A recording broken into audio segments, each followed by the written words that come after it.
The terrorist group known as ISIS was started in 1999 by Abu Musab al-Zarqawi. ISIS follows the Sunni beliefs and tends to target Shiite tribes in the Middle East. ISIS gained troops and fighters from when the American army left Iraq after fighting there to defeat Saddam Hussein and his army.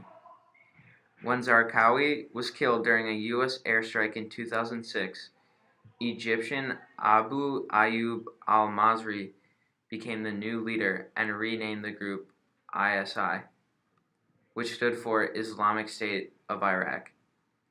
In 2010, Mazri died in a U.S.-Iraqi operation, and Abu Bakr al-Baghdadi took power. Al-Baghdadi has been careful to reveal little about himself and his whereabouts. Even with a $25 million State Department bounty on his head, Baghdadi has managed to avoid detection from the U.S. coalition, which worked with the Syrian Democratic Forces to retake Raqqa. When the civil war in Syria started, ISI fought against Syrian forces and gained ground throughout the region. They gained many fighters during this time. In 2013, the group officially renamed themselves ISIS, which stands for Islamic State of Iraq and Syria, because they had expanded into Syria. Since then, they have been committing terrorist attacks in the Middle East, Europe, United States, and other places.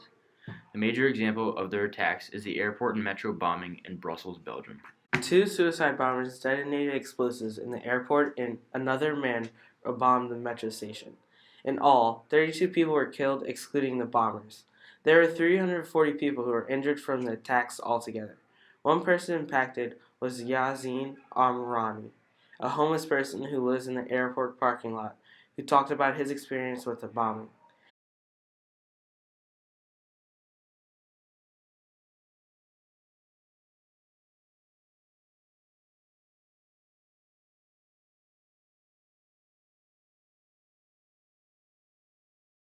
These words and images capture the horrors and violence of ISIS attacks. ISIS is continuing to try to gain ground in Syria and Iraq as they fight against the Syrian army and their allied forces.